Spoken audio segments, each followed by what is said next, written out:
रामपुर में जौहर यूनिवर्सिटी की दीवारें चोरी की किताबें उगल रही हैं। वो किताबें जो दीनी किताबें हैं, जो 400 साल पुरानी किताबें हैं। आरोप आजम खान पर है और उन पर नए एफआईआर भी दर्ज हुए हैं। सिर्फ चोरी की किताबें ही नहीं बल्कि जौहर यूनिवर्सिटी के कैंपस से बाकायदा ज़मीनों से भारी मशीनें निकल रही हैं, सरकारी मशीनें, जिससे कि शहर साफ किया जाता था। क्या है ये पूरा वाकया? हमारे साथ आकाश सक्सेना हैं, बीजेपी के नेता हैं। लगातार आजम खान के खिलाफ इन्होंने मोर्चा भी खोला हुआ है और अब जबकि इनके आरोप एक तरीके से कहीं ना कहीं पब्लिक डोमेन में सिद्ध होते दिखाई दे रहे हैं, तो क्या कहना है इनका, उनसे पूछते हैं। आकाश जी, हम लोगों ने देखा कि प्रशासन ने किताबें बरामद की, दीवारों से, ज़मीन से मशीनें निकली, क्या है ये सब? देखिए, 2016 में जब समाजवादी पार्टी की सरकार थी तब मदरसा आलिया, जो कि रामपुर में एक ऐतिहासिक धरोहर के रूप में एक राम विकसित था और यहाँ बहुत पुरानी 1704 के लगभग तब की जो किताबें थी, मॉडलोपिया थी, तब एक एफआईआर दर्ज की गई थी 2016 में कि यहाँ से लगभग 10,000 के आसपास जो पुरानी किताबें हैं वो यहाँ से चोरी हुई। 2019 में वो सारी किताबें, उसमें से लगभग 3,000 किताबें जो थी वो तब इनकी यूनिवर्सिटी मिली और बाकी आज काफ़ी बड़ी मात्रा में इनकी जो लिफ्ट की जो शॉफ्ट है वहाँ से जो किताबें इन्हीं के आदमियों के द्वारा बताई गई जगह पर उसको बरामद किया गया है। बात सिर्फ इतनी है कि जो जिन किताबों को बहुत मामूली बात कहते थे, आज़म कहते थे कि मेरे ऊपर किताब चोरी का मुकदमा है, वो मामूली किताबें नहीं हैं। आज देखा जाए वो देश की धरोहर है। उर्दू की ऐसी पांडुलिपियाँ हैं वो जो शायद देश में सिर्फ मदरसा आलिया में ही आपको मिलेगी। तो ये कहना बिल्कुल गलत है कि वो किताब चोरी मामूली किताबें हैं। लेकिन सिर्फ किताबें नहीं निकली हैं। कल तो एक दिन पहले तो वो शहर साफ करने वाली जो मशीनें होती हैं, जो नगर निगम और नगर परिषद के पास होती हैं, वो दफन की गई थी ज़मीनों में, वो भी कैंपस से निकली। देखिए, वही तभी मैंने जैसे पहले भी बताया था कि सरकार के समय में कुछ मशीनें रामपुर आई थी नगर पालिका में। उन मशीनों को आज़म ने जौहर यूनिवर्सिटी पहले ट्रांसफ़र करवाया। उसके बाद जब सरकार चेंज हुई, जब बीजेपी सरकार आई, तब से वो मशीनें वो गायब थीं। क्या वहीं रामपुर में एक शिकायत होती है, उस शिकायत पर जांच होती है और वो मशीनें जौहर यूनिवर्सिटी में लगभग ज़मीन में 10 फुट गहरे गड्ढे में अंदर नीचे गड़ी पाई जाती हैं। तो ये सब कहना बहुत आसान है, आरोप लगाना बड़ा आसान है, लेकिन अब जब एक एक चीज़ जब सामने आ रही है तो जनता सब देख रही है। तो ये आज़म खान के यूनिवर्सिटी में दीवारों के पीछे ज़मीन में जो निकला है, तो आज़म खान तो पिछले 2 सालों से जेल में बंद थे, कोरोना में बीमार थे। कई तरह के सवाल उठेंगे इस पर भी।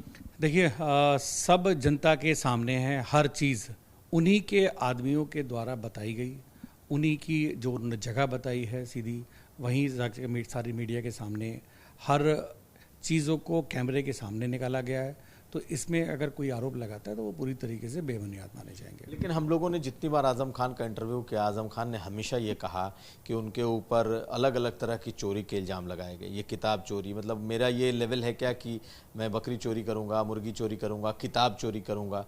कोई आदमी इतने समय तक लगातार विधायक, मंत्री, सांसद रहा हो, एक तरीके से उत्तर प्रदेश सरकार चलाता रहा हो, मतलब नंबर 2, नंबर 3 की हैसियत रही हो, वो आदमी लगातार ये कहते रहे कि ये हमारे दामन पर दाग लगाने की कोशिश है और बीजेपी ने जानबूझ करके ऐसा किया है। देखिए, हम भी यही बात कह रहे हैं कि आज़म का जो ये स्तर है वो आज जनता के सामने है और ये तो अभी बड़ी बात है। आज़म का स्तर तो और घिरा हुआ है। अभी आप देखिए जिस तरीके की जो चीज़ें जो जनता के अभी सामने आने वाली हैं वो आपको भी देख के बहुत अजीब लगेगा। आज़म ने हमेशा जो बोला है कि मेरे दामन पर कोई दाग नहीं है, आज़म के दामन पर दाग के सिवा कुछ नहीं है। नहीं, इन दिनों जब भी हम लोगों ने इंटरव्यू किया तो एक तरीके का आप कह लें विक्टिम कार्ड खेलना या उस तरह की बातें करना कि बताइए मैं चोर हूँ, मैं मुर्गी चोर हूँ, मैं भैंस चोर हूँ, मैं कोई किताबें चोरी करूँगा, मेरे पे तो ऐसे ऐसे आरोप लगे। तो भाई जिसकी इतनी बड़ी कंस्टिट्यूंसी है, इतने फॉलोअर्स हैं, अगर वो बातें ये कहते हैं तो उनकी बातों में भी दम मिल लगता है कि हाँ भाई, इतना कोई आदमी क्यों इस तरह की छोटी छोटी चोरियों में उस आदमी का कहाँ से इन्वॉल्वमेंट हो। देखिए, चोरी का माल अगर घर में बरामद होता है तो फिर कहने के लिए कुछ रहा नहीं जाता। कोर्ट में सबूत देखे जाते हैं, ना कि ये बातें बोली जाती हैं। वहाँ ये सब जो मीडिया में कई भी बातें होती हैं वो सब नहीं देखी जाती। हर चीज़ एविडेंस के आधार पर है। हर चीज़ जो चोरी जो की गई थी वो आज चोरी का सामान इनकी यूनिवर्सिटी में पाया गया है। और पाया ही नहीं गया है, वो उन्हीं के लोगों के द्वारा ही बताया गया है कि 10 साल पहले, 5 साल पहले ये सामान कहाँ कहाँ दबाया गया था और किस तरीके से दबाया गया था। तो मुझे नहीं लगता, बाकी एक बार जब वो खुद सामने आएंगे और जब अपनी सफाई देंगे तब उसका जवाब नहीं। लेकिन एक तो कौतूहल सबके मन में है ना, एक क्या कि किसी की मंशा क्या हो सकती है।